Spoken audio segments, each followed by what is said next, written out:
Okay, well, I am going to try to focus on the life of Malinche as much as possible. I call her Malinche, which is the same thing as Doña Marina, but when it's said in Nahuatl. Nahuatl being the language of the Aztecs and many of the people that they conquered, and so we'll start with that. Um, um, about the time Malinche was born, which was between 1500 and 1505, more or less. We don't know the exact dates, and the Spaniards were already using Cuba and Santo Domingo as a basis of operations to explore the coasts of the Gulf of Mexico and the Caribbean. And Malinche's father was a Nahuatl-speaking ruler of an area that's not far from the Gulf of Mexico in what is now the Mexican state of Veracruz. Malinche was likely the heir of his position, and she was being educated to assume this position of rulership. But her father was executed by the Aztecs for refusing to pay tribute.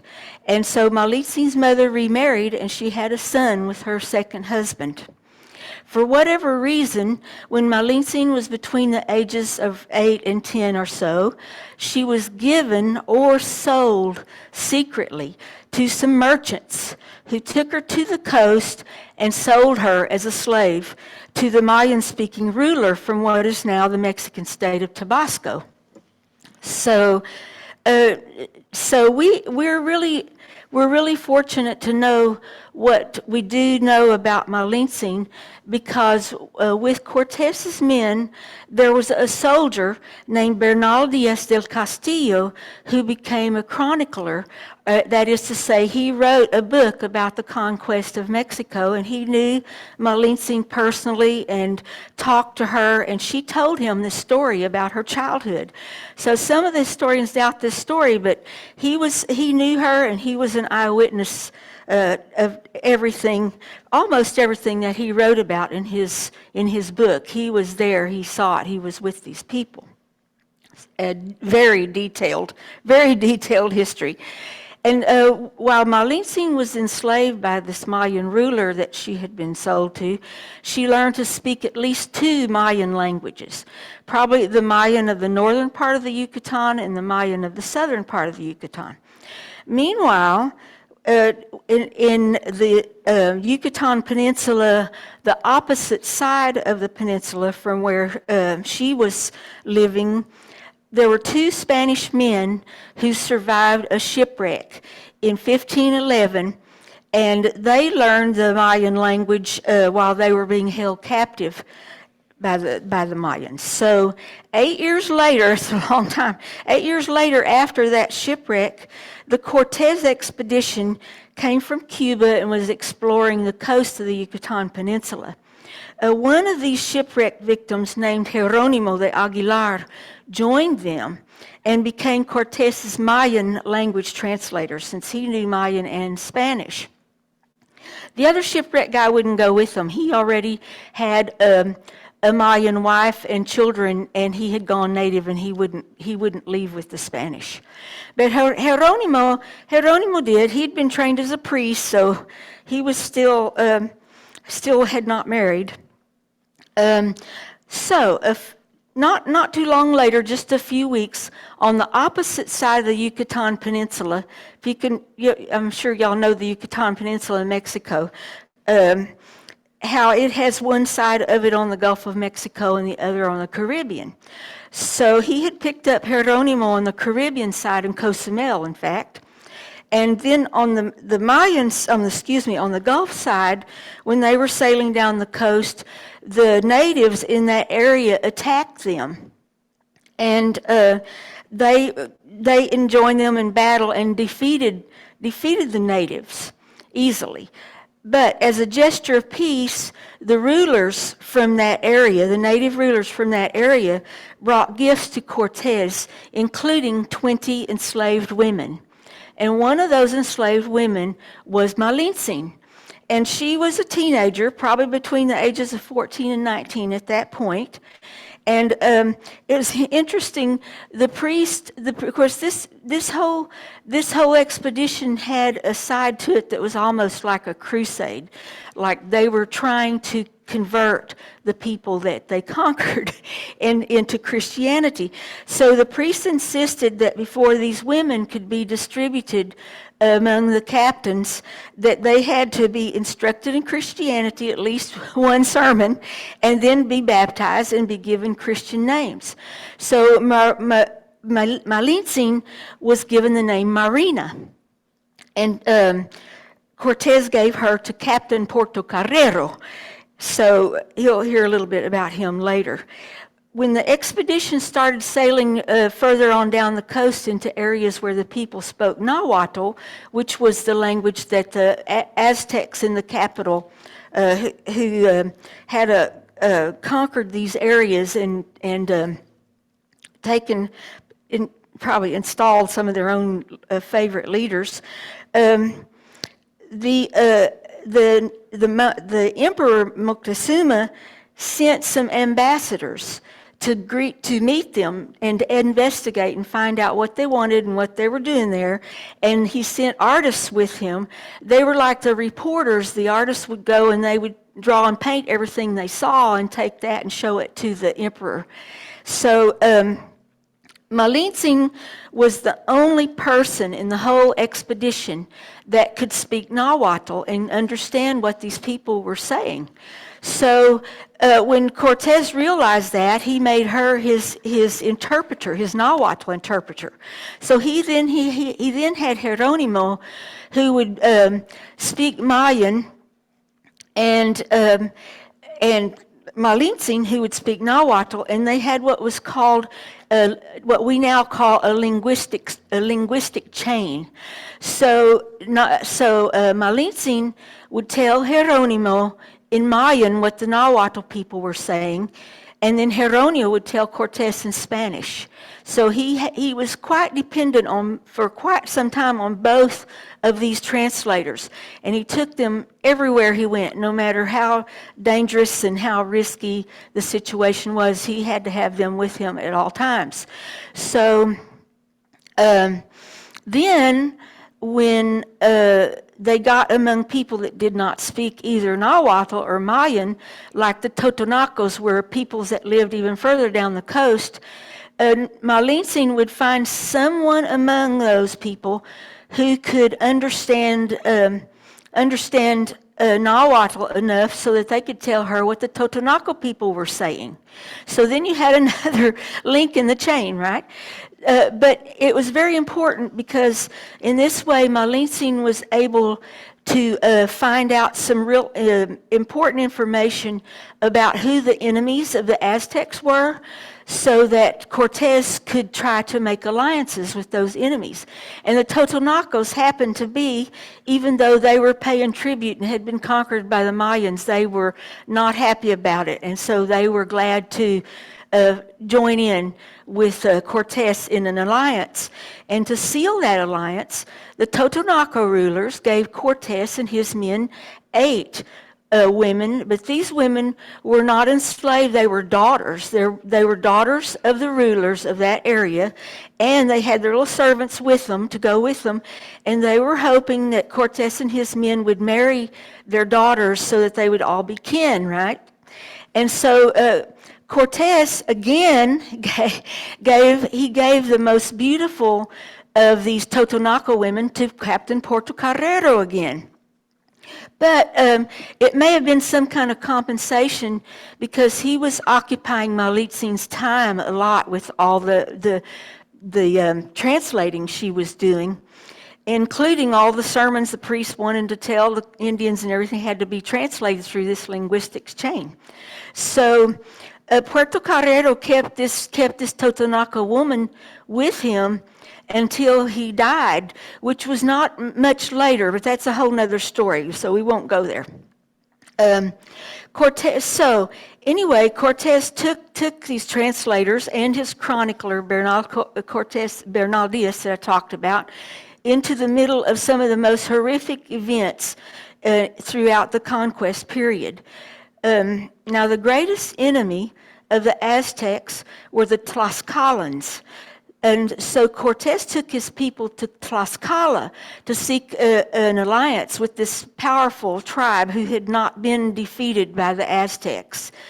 The ruler of the Tlaxcalans, after, it took him a while to make it through, some warfare to convince him to join him, but he gifted and sealed the alliance with 300 women. And these women were all different classes of women. Some were enslaved, some were free women, just working women, and some were noble women.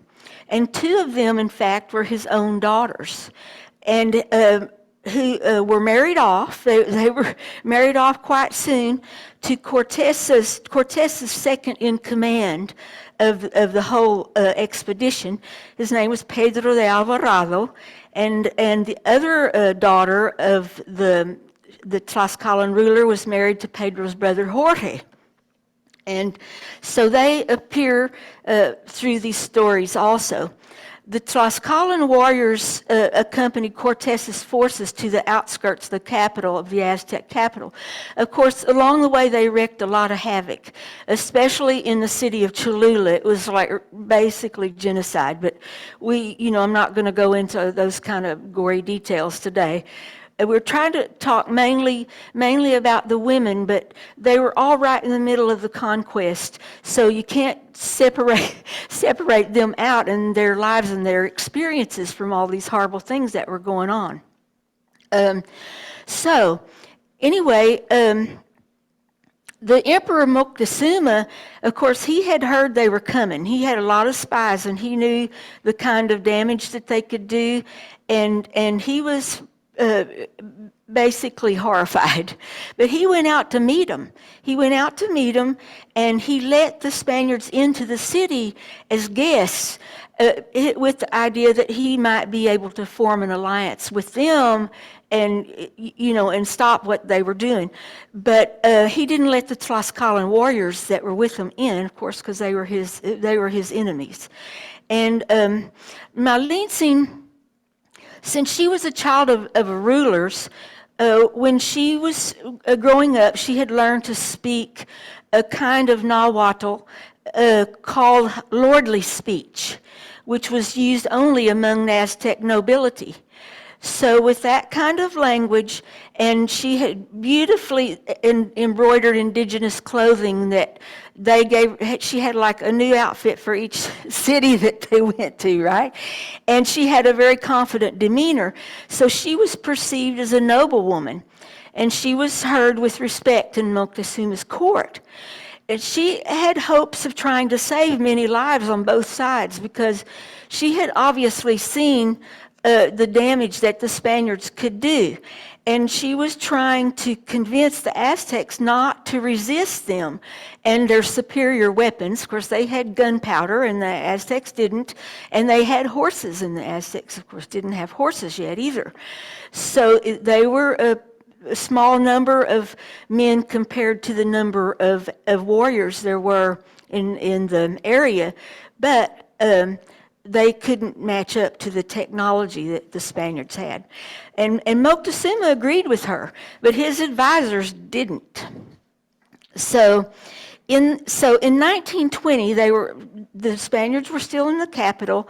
Moctezuma received word that there 13 ships with about 800 Spanish soldiers had arrived on the coast. And they had the assignment of arresting Cortés. They were coming from his rival, the governor of Cuba. And because Cortés was not authorized to do all the things that he was doing. At least the word of it had not gotten down the chain of command. So Cortés left Pedro Alvarado, of all people, in charge, his second in command, in charge of the men in the capital, and he took his translators and his chronicler and much of his forces to confront these new arrivals on the coast. His men captured the commander of all those ships, and 80 horses and their supplies, and many of the men that were in those ships joined Cortez and went back with him to the capital.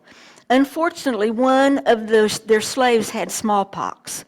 So, like I said, I can't go into many gory details here, but while Cortez was gone from the capital city, Pedro de Alvarado got out of control and got so brutal in the things that he did that the natives in the capital rebelled. So when Cortez arrived, this big rebellion was already going on, and he was violently driven out of the city. And they had a great loss in that incident. 2/3 of the Spaniards were killed, 2/3 of the horses, an even greater proportion of the Tlaxcalan warriors, and most of the noble Aztecs that Cortez had taken as hostage. Plus, they had lost a lot of weapons and a lot of the treasure that they had, gotten from the Aztecs. Most of the women that were accompanying the Spaniards were killed. And also the Emperor Moctezuma was killed.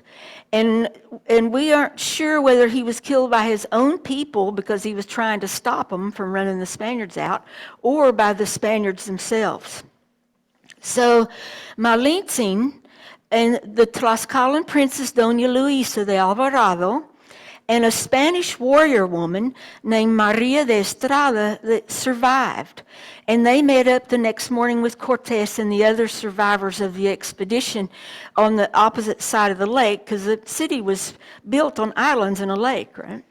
So 3 of Moctezuma's daughters, whom Cortez had held hostage, including the Princess Tecuichpo, were rescued by the Aztecs, and Tecuichpo became the wife of the new emperor Cuitlahuac. So then the Spaniards and the Tlaxcalans barely escaped to Tlaxcala. They were being chased a lot of the way. And they spent the next year or so recuperating from injuries and building boats so that they could return to the capital that was built on islands by water. And but worst of all, for all the native people of New Spain, the smallpox spread rapidly, and it decimated the population. I think I read at one point that in that first wave of that epidemic, that half of the population of the Aztec capital in that area was killed in the first wave of it. And by the end of the century, it was more like 90% of the people of New Spain that had been killed by European epidemics and starvation and the things that go along with it that we know about now. Montezuma's nephew, Cuauhtemoc, then married Tecuichpo, the princess, and took over the rulership of the Aztecs. But there weren't enough people left in the capital to defend it. So when the Spaniards came back in 1521, remember they had left in 1520, they came back in 1521 and they destroyed it. They leveled like one of the most beautiful cities in the world at that point. And Cuauhtemoc either surrendered or was captured, there's some debate, along with his family, including Tecuichpo, the princess. While the conquerors were building Mexico City on top of the ruins, Cortez took Malinche to stay with him in a nearby town. In 1522, the year after the defeat, she gave birth to his son, who was named Martin, after Cortez's father. That same year, things were complicated by the arrival of Cortez's legal wife, who came from Cuba to live with him and died 5 months later. So then, there was a couple of years there where Malinche was nursing her baby, and she also fostered a little boy they think was possibly a Tlaxcalan noble that was an orphan, but she fostered him. So that was interesting that she also had a foster child. I'll get that later. So in 1524, Cortes decided that he was going to take an expedition to Honduras to punish a renegade conquistador that had been sent to do one thing, and he ended up setting up his own colony and trying to be the king or whatever. So he took Malinche with him, and the chronicler, and his prisoner, the Emperor Cuauhtemoc, and about 3,000 other people with him on this expedition. Malinche had to leave her son behind with relatives of Cortes. But before this expedition left, this is the kind of thing that Cortes would do, he married Malinche off to his friend, Captain Juan Jaramillo. So, and these are all things that Bernaldillas witnessed. So, when the expedition of Honduras passed through Malinche's homeland, she encountered her mother and her half-brother. And they were horrified because they had been called to a meeting of all the leaders in the area, and so they broke down crying, thinking that they had been called to be put to death because of what they had done to Malinche. They recognized her right away, but she forgave them, and she told them that she was happy to be a Christian, and that she would never go back to worshiping idols, even if they gave her all the people in Mexico to rule, that she would never go back to that. And she even gave them gifts and told them to go home and keep on doing what they were doing. Anyway, but this trip that they took to Honduras was really a disaster. It was very grueling. There wasn't enough food. The terrain was almost impossible to cross, so they had to keep going around things to get where they were going, and they had much death of personnel. And to make things worse, Cortes executed the Emperor Cuauhtemoc, who he accused of conspiracy. It took the expedition more than a year to cross the Yucatan Peninsula. They soon found out, when they got across, that supporters of Cortes had already killed the guy that they went after. So the whole huge, expensive, deadly trip was just useless, right? But anyway, before Malinche could get back to Mexico City, she gave birth to Jaramillo's daughter, Maria, in 1526. That was her second child. And when they got back, Jaramillo was rewarded a position of merit in the government, and he advanced from there. When Cortes finally returned to Mexico City, he gave Cuauhtemoc's widow, Tecuichpo, some of her father's land, but the next day he gave her to a Spaniard man. He married her off to a Spaniard official. And that man died in a couple years, at which point Tecuichpo was 18 years old, and she'd been widowed 3 or 4 times by the time she was 18. Cortes most likely raped her several times and got her pregnant. She surely hated him, that's why I say that. And then he married her off to another Spaniard while she was still pregnant. And she refused to keep Cortes's baby girl, and somebody else raised that child. Cortes was in Spain when Tecuichpo's second Spanish husband died. So she was widowed, six times? Or 4 times, whatever. So she, that time, since Cortes was out of town, she chose who she was going to marry, and she married the Spanish mayor of Mexico City, who was one of Cortes's worst enemies. So she got her revenge. With this husband, she did stay and have several children. Cortes took his and Malinche's son Martin to Spain in 1528. And Malinche died not long afterwards of some European disease, they think. There's debate about that. She was less than 30 years old when she died. Jaramillo, her husband, married a 15-year-old Spanish lady who helped him raise Malinche's daughter Maria, for better or worse. So, okay, that's that part. I left, there's lots more to read and to learn about, but I left a bibliography. If y'all saw it out on the table, I think there's enough copies for everybody. Um, you can get most of these materials on Amazon if you can't get them in your library or through interlibrary loan. Some of them, the first one on the list, you can see that I wrote something by hand underneath it. It's the same translation, but the one that I typed is real small print. It's just like really, really hard to read. Frances Cartoonen was my teacher, my professor of Nahuatl at UT, and she wrote this book about interpreters. And there's one chapter that's the life of Malinche in that book, and mentions of her in some of the other chapters. The best thing that I read that had the most information in most detail, of course, I didn't read all of Bernal Diaz's book because it's big. Malinche's Choices, that was a very, very excellent book, mostly about Malinche, whereas Bernal Diaz tells about the whole conquest in all of its details. So, of course, there's always internet. Wikipedia has quite a bit of information and some misinformation, but there you go, just in case you want to know more. It's very interesting. Okay, thank y'all.